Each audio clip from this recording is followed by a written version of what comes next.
ಇನ್ನು ಮಳೆಯಿಂದ ಬೆಂಗಳೂರಿಗೆ ಮುಳುಗಡೆಯ ಕಂಟಕ. ಬ್ರ್ಯಾಂಡ್ ಬೆಂಗಳೂರು ಈಗ ವಾಟರ್ ಬೆಂಗಳೂರು ಆಗಿದೆ. Greater Bengaluru, water Bengaluru.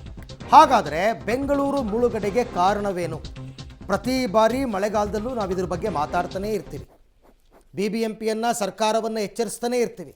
ನೋಡಿ, ರಾಜಕಾಲುವೆ, ಬೆಂಗಳೂರು ಜಲಾವೃತಕ್ಕೆ ಪ್ರಮುಖ ಕಾರಣ ರಾಜಕಾಲುವೆ ಸುಸ್ಥಿತಿಯಲ್ಲಿ ಇಲ್ಲ.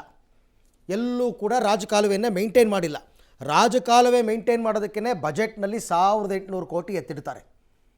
ಆದರೆ ರಾಜಕಾಲುವೆ ಮೇಂಟೈನ್ ಮಾಡಿಲ್ಲ. ಬಹುತೇಕ ಕಡೆ ಒತ್ತುವರಿ ತೆರವು ಮಾಡಿಲ್ಲ. ಅವಾಗೆಲ್ಲ ಏನೋ ದೊಡ್ಡ ಮಟ್ಟದಲ್ಲಿ ತೆರವು ಮಾಡಿಬಿಡ್ತೀವಿ ಅಂತ ಹೊರಟರು.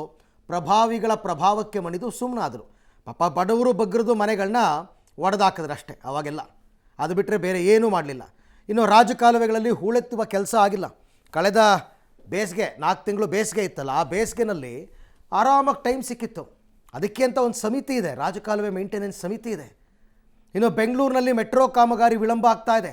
BMRCಯಲ್ಲಿ ಎಡವಟ್ಟಿದೆಲ್ಲ. ಮೆಟ್ರೋ ಕಾಮಗಾರಿಯಿಂದಾಗಿ ಈಗ ರಾಮಲಿಂಗಾರೆಡ್ಡಿ ಅವರು ಅವಾಗ ಹೇಳಿದ್ರಲ್ಲ, ಮೆಟ್ರೋ ಕಾಮಗಾರಿಯಿಂದಾಗಲೇ ಸುಮಾರು ಸಮಸ್ಯೆ ಆಗಿದೆ. ಅರೆಬರೆ ಕಾಮಗಾರಿಯಿಂದ ರಸ್ತೆಯಲ್ಲಿ ನೀರು ನಿಲ್ತಾ ಇದೆ. ಬಹುತೇಕ ಕಡೆ ಡ್ರೈನೇಜ್ ಪೈಪನ್ನು ಕಟ್ ಮಾಡಿದ್ದಾರೆ. ಅದನ್ನು ಆಲ್ಟರ್ನೇಟ್ ಆಗಿ ಇನ್ನೊಂದು ವ್ಯವಸ್ಥೆಯನ್ನು ಮಾಡಿಲ್ಲ. BMRCL ಅವರ ಎಡವಟ್ಟು. ಕಾಮಗಾರಿ ತುಂಬ ಕಡೆ ನಡೀತಾ ಇದೆಯಲ್ಲ, ಮೆಟ್ರೋ ಕಾಮಗಾರಿ, ಎಲ್ಲ ಕಡೆ ಡ್ರೈನೇಜನ್ನು ಸ್ಟಾಪ್ ಮಾಡಿ ಬ್ಲಾಕ್ ಮಾಡಿದ್ದಾರೆ. ಹಾಗಾಗಿ ನೀರು ಹರ್ಕೊಂಡು ಸರಾಗವಾಗಿ ಹೋಗ್ತಾ ಇಲ್ಲ. ಎಲ್ಲ ಕಡೆ ನೀವು ಅಬ್ಸರ್ವ್ ಮಾಡಿ ನೋಡಿ, ಎಲ್ಲೆಲ್ಲಿ ಮೆಟ್ರೋ ಕಾಮಗಾರಿ ನಡೀತಾ ಇದೆ ಅಲ್ಲೇ ದುರಂತಗಳು ಜಾಸ್ತಿ ಆಗ್ತಾ ಇರೋದು. ಇನ್ನು ಸ್ಮಾರ್ಟ್ ಸಿಟಿ ಕಾಮಗಾರಿ ನಡೀತಾ ಇದೆ. ಏನು ಸ್ಮಾರ್ಟ್ ಸಿಟಿಗಾಗಿ ಕಾಮಗಾರಿ, ಅರೆಬರೆ ಕಾಮಗಾರಿ ಆಗ್ತಾ ಇದೆ. ಅದೇ ಈ ಎಲ್ಲ ಕಡೆ ರಸ್ತೆಗಳನ್ನು ಮಾಡ್ತಾ ಇದ್ದಾರಲ್ಲ, ಅದು ಕಾಮಗಾರಿ ವಿಳಂಬದಿಂದ ಮಳೆ ನೀರು ಹೋಗದೇ ಸಮಸ್ಯೆ ಆಗ್ತಾ ಇದೆ. ಎಲ್ಲ ಕಡೆ ಸಿಮೆಂಟ್ ಕಾಂಕ್ರೀಟ್ ರೋಡ್ ಮಾಡ್ತೀವಿ ಅಂತ ಹೋಗ್ತಾರೆ, ಅರ್ಧಂಬರ್ಧ ಕೆಲಸ ಮಾಡ್ತಾರೆ, ನಿಲ್ಲಿಸ್ತಾರೆ. ಇದರಿಂದ ಒಂದಷ್ಟು ಸಮಸ್ಯೆ. ಇನ್ನು ಬೆಂಗಳೂರಿಗೆ ಏನು KPTCL ಮತ್ತು ಜಲಮಂಡಳಿ, ಬೆಂಗಳೂರಿನ ದುಸ್ಥಿತಿ ಇವರೇ ಕಾರಣ. ಪದೇ ಪದೇ ರಸ್ತೆ ಆಗಿಯೋದು.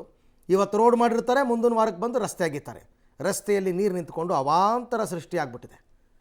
ಸಾಕಪ್ಪ ಸಾಕು ಅನ್ನೋ ಹಾಗೆ. ಇನ್ನು BBMP ಅಧಿಕಾರಿಗಳ ನಿರ್ಲಕ್ಷ್ಯ ಏನು? ಮಳೆಗಾಲಕ್ಕೆ ಪೂರ್ವ ಸಿದ್ಧತೆಯನ್ನು ಮಾಡಿಕೊಂಡಿಲ್ಲ.